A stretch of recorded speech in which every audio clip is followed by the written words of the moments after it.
કાલે એક વૈષ્ણવના ઘરે પધરામણી હતી ને, એના નામ હતા એક તો સુજાતા, નિકિતા અને અમિતા. આ ભ્રમિતા. ખમા ખમા વારી જાઉં, વલિયારી જાઉં, શું કરી જાઉં પ્રભુ, ક્યાં ક્યાંથી સેટિંગ બેસાડી દો છો મને ખબર નહીં. ઓલી ત્રણેય બહેનો હતો ને, ત્રણેય બહેનોનું નામ પૂછી, તમારું નામ શું? તો કે સુજાતા. બીજાનું તો કે નિકિતા. ત્રીજાનું તો કે અમિતા. અહીંયા આવી ગઈ ભ્રમિતા. અહીંયા આવી ગઈ ભ્રમિતા. આ તો આપણા બધામાં છે હો, ચિંતા ના કરશો. આ ભ્રમિતા તો બધામાં બેઠેલી જ છે. ઘડી ઘડીમાં શંકા થઈ જાય, ઘડી ઘડીમાં ભ્રમ થઈ જાય. આ ભ્રમિતા છે. આ ક્ષત્રિય વૈષ્ણવ લીલામાં નામ છે ભ્રમિતા. આ શ્રી ગુસાઈજીના સેવક છે. ઉષ્ણકાલના દિવસોમાં શ્રી ગુસાઈજી કેવી કૃપા કરતા કે એક એક દિવસ એક એક વૈષ્ણવનો વારો સમય આવતા. અમારામાં કે ઓસરો, ઓસરો એટલે વારો. વારો આવે તો શું? તો કે શ્રી ગુસાઈજીને ચંદન લગાડવાનું. શ્રી ગુસાઈજીને સ્પર્શ કોણ કરી શકે? ખાલી ચરણ સ્પર્શ કરવાનો. અત્યારે કેટલા વૈષ્ણવ મને કહે છે, જે આપની સાથે બોલીએ ને તો અમે છૂટથી કઈ પૂછી શકીએ, પણ બીજા બાળકને પૂછવું તો અમને ભય લાગે. તો શ્રી ગુસાઈજીને પૂછવું ને એમને કઈ કહેવું હોય તો કેટલો ભય લાગે, વિચારો આપ. શ્રી ગુસાઈજી સુધી પહોંચવું તો બહુ મુશ્કેલ વાત. પણ શ્રી ગુસાઈજી એવી કૃપા કરી કે પ્રત્યેક વૈષ્ણવને એક એક દિવસનો વારો આપ્યો હતો કે એક એક દિવસ એક એક વૈષ્ણવ શ્રી ગુસાઈજીને ચંદન સમર્પે. એટલે અમારે ત્યાં ચંદન જયારે બળું થઈને આવે ને, પ્રસાદી ચંદન આવે તો અમે પોતે પણ લગાડીએ. થોડુંક અહીંયા લગાડીએ, થોડુંક માથે લગાડીએ, અને આંખે પણ બહુ ગરમ ગરમ લાગતું હોય તો આંખે પણ પેલા ચંદન ની આમ કહીએ ગોટી બનાવીને રાખીએ, અને ઘડી ઘડીમાં થોડું થોડું જલ લગાડીએ તો આંખો પર એકદમ ઠંડક થાય. મારું તો કાર્ય પાછું વાંચનનું બહુ, મોતીનું બહુ, એટલે મારી આંખો તો બહુ ખેંચાય. મને ઠંડકની બહુ જરૂર પડે. ઘડી ઘડીમાં ઠંડક લગાડીએ. પછી બધા કે આ પીળું પીળું કેવું લાગે? અરે લોકોને દેખાડવા થોડું લગાડ્યું છે. જેવું લાગે તેવું લાગે. હંમેશા જીવવું પોતાના માટે, લોકોને દેખાડવા માટે નહીં. આ મારી ઇતિ મેમતી, મારી મતી છે. કેવું લાગે એટલે જેવા લાગીએ. અમને સુખ થાય છે ને, અમને ઠંડક લાગે છે ને, એટલે ચંદન આંખે લગાડીએ, માથે લગાડીએ, અહીંયા લગાડીએ. અને અમદાવાદની ગરમી તો આપને ખબર છે ભાઈ, એટલે હાથમાં પણ લગાડીએ, થોડી છાતીએ પણ લગાડીએ, ઠંડક થાય.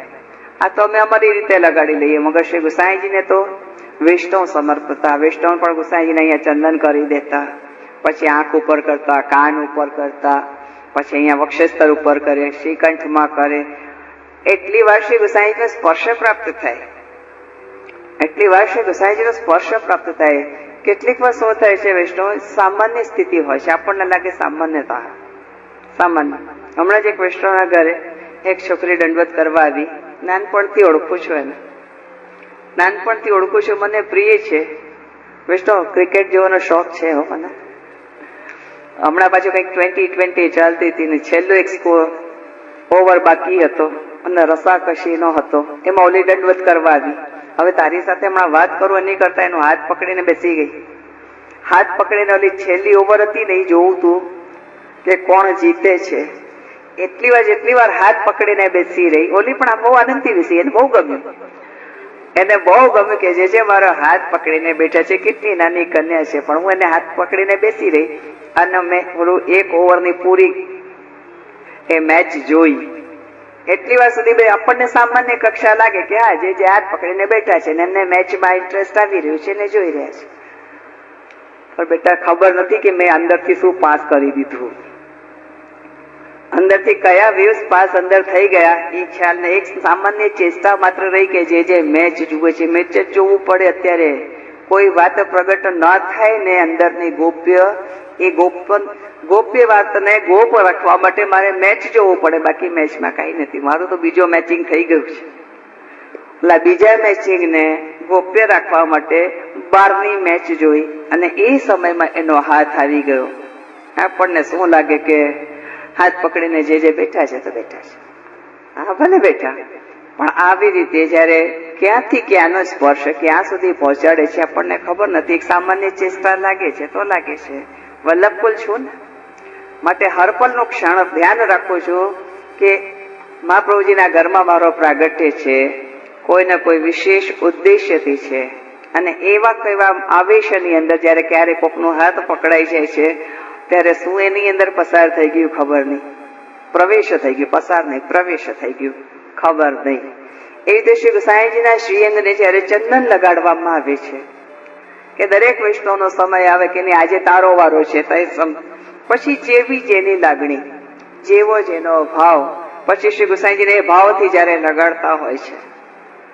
એક દિવસ આ ભ્રમિતાનો વારો આવ્યો, એક દિવસ આ ભ્રમિતાનો વારો કે આજે શ્રી ગુસાઈજીને તમારે ચંદન સમર્પવાનું છે. એટલે ભ્રમિતા બહુ પ્રેમથી શ્રી ગુસાઈજીના શ્રીહસ્ત ઉપર ચંદન સમર્પ્યું, પછી શ્રીકંઠ ઉપર લગાડ્યું હશે, શ્રીમસ્તક ઉપર લગાડ્યું હશે, જ્યાં જ્યાં ચંદન સમર્પ્યું હશે ત્યાં સમર્પ્યું હશે. ગુસાઈજીનું વક્ષસ્થળ કેવું વિશાળ, આપ વિચારો કે આપનું વ્યક્તિત્વ કેવું પ્રભાવશાળી છે. એમનું વક્ષસ્થળ આટલું મોટું વક્ષસ્થળ ઉપર પણ સમર્પ્યું હશે, કેમ કે ઉષ્ણકાળના દિવસો હોય તો અહીંયા પણ ઠંડક જોઈએ, ત્યાં પણ સમર્પ્યું હશે. ત્યારે જયારે ચંદન સમર્પતા ભ્રમિતાના મનમાં આવ્યું કે બધા વૈષ્ણવ એમ કહે છે કે શ્રી ગુસાઈજી સાક્ષાત શ્રીનાથજી છે, પણ મને તો એવું નથી લાગતું. ભ્રમિતાને ભ્રમ થઈ ગયો, ભ્રમિતાને ભ્રમ થઈ ગયો કે મને એવું નથી લાગતું. આપણે વદનમ મધુરમ લઈ રહ્યા છીએ, મને એવું નથી લાગતું. શ્રી ગુસાઈજી મનને વાપી ગયા. જયારે ચંદન સમર્પાઈ ગયું એટલે પોતે ઝીણો ઉપરનો ઓઢીને પોઢ્યા, પોતે ઝીણો ઉપરનો ઓઢીને પોઢ્યા અને ભ્રમિતાને કહ્યું કે કચ્છુક દે ચરણ સેવા કરો. એટલે ભ્રમિતા બેઠા બેઠા ચરણ સેવા કરવા લાગ્યા. શ્રી ગુસાઈ આપણને એમ લાગે કે આ ભોજન કરીને પધાર્યા છે અને છીનક વિશ્રામ કરે છે. જ્યારે શ્રી ગુસાઈજી પોઢી ગયા અને ભ્રમિતા ચરણ સેવા કરવા લાગ્યા, ઉપરનો એટલો ઝીણો છે કે જે આરપાર દેખાય, ઉપરનો એટલો ઝીણો છે કે જે આરપાર દેખાય. થોડી જ વાર મેં શું જોયું કે સાક્ષાત શ્રી ગુસાઈજી શ્રીનાથજીના સ્વરૂપમાં, એટલે આમ તો શ્રી ગુસાઈજી ગૌરવર્ણી છે અને દર્શન થયા શ્યામ વર્ણી, જાણે સાક્ષાત શ્રીનાથજી પોઢ્યા છે. ભ્રમિતાને ભ્રમ થયો, મને લાગે ભ્રમિતાએ આંખો ચોડી હશે. હું શું જોઈ રહી છું? આંખો ચોડી હશે, આંખો ચોડી હશે. જોયું બી ખરું, પાછું શ્રીજી બાબાના જ રૂપમાં દર્શન થયા. ખરેખર હારી જાઓ ને બલિયારી જાઓ. શ્રી ગુસાઈજીના જયારે શ્રીજી બાબાના રૂપમાં દર્શન થયા, આંખો ચોડીને જોયો તો પણ એ જ ભાતીશો. કારણ કે શ્રી ગુસાઈજી જાણી ગયા છે કે ભ્રમિતાને ભ્રમ છે, ભ્રમ છે. પણ કન્ફર્મેશન મળી ગઈ કે ના ના તો શ્રીજી બાબા જ છે, શ્રીજી બાબા છે.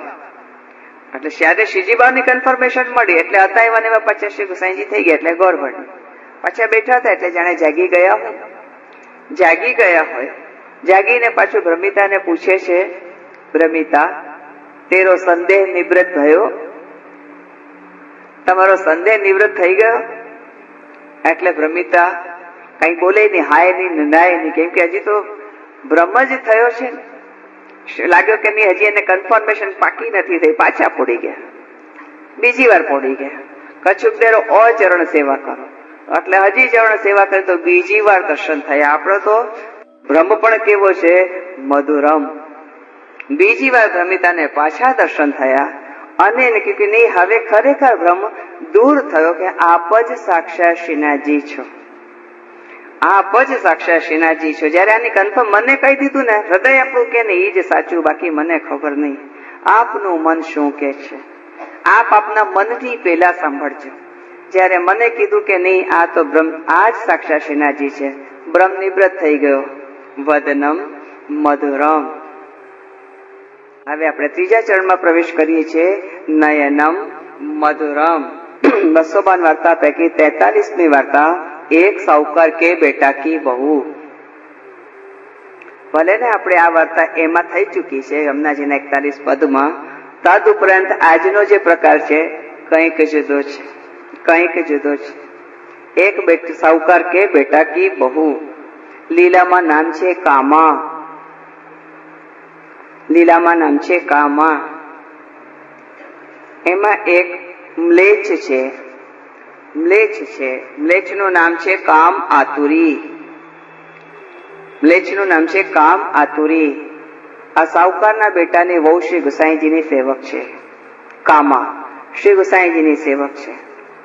જયારે પરણીને સાસરે આવી એટલે બધાને શું કહે છે કે હું તો શ્રી ગુસાઈજીની સેવક છું, તમે સૌ પણ જો ગુસાઈજીના સેવક થાવ તો તમારી મારી નભે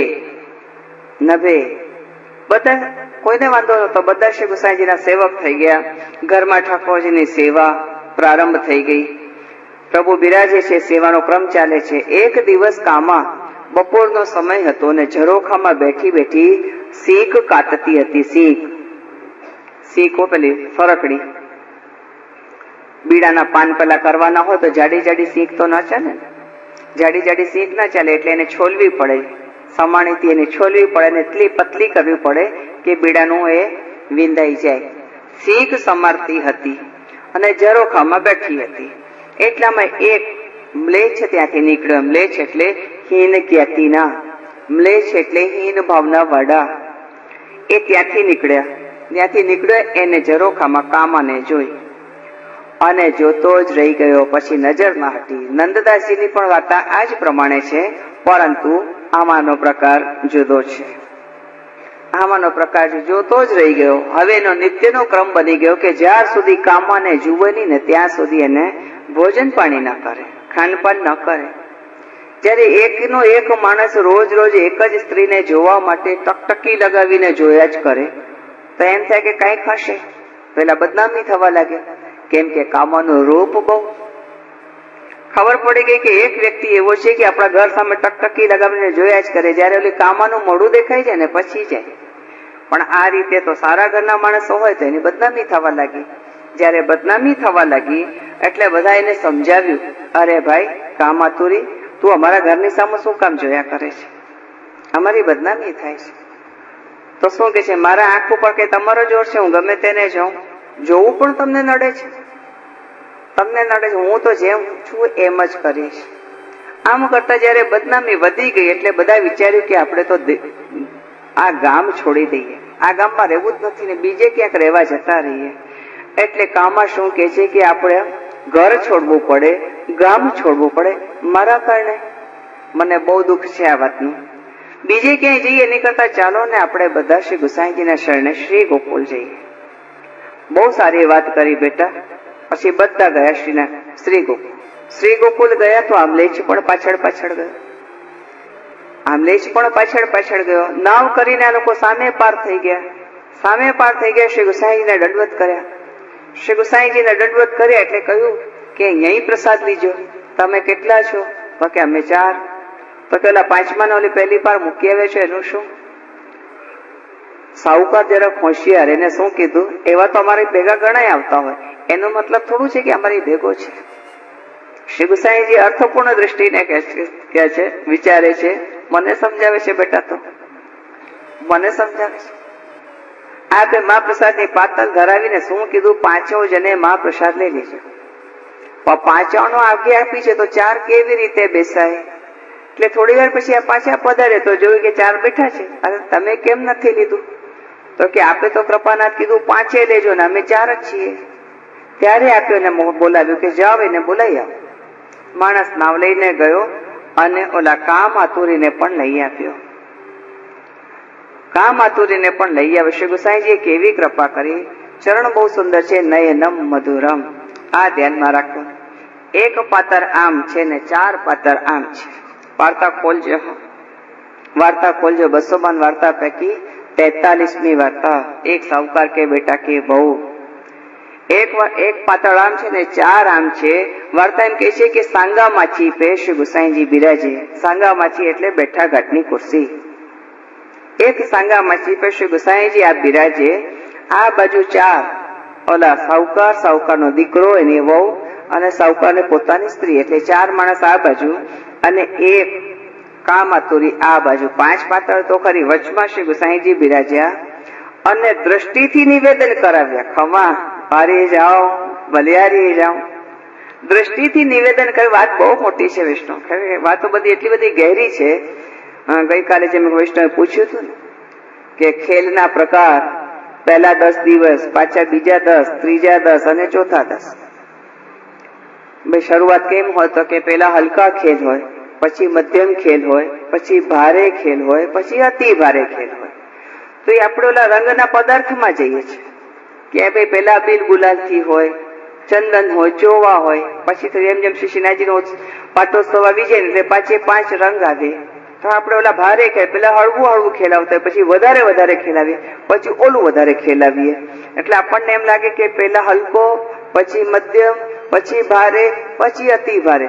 આપણે તો ઓલા પદાર્થ વાઇઝમાં જઈએ છીએ, તત્વોમાં ક્યાં જઈએ છીએ? ઊંડું ઉતરવા જેટલું ઊંડું ઉતરશે એટલું આપણને ખ્યાલ આવશે આત્મનિવેદન કોને કહેવાય, કઈ રીતે આત્મા સુધી પહોંચી ગયા. તો એ ભારે ખેલ સુધી છે. ખાલી દ્રષ્ટિથી નિવેદન કરાય.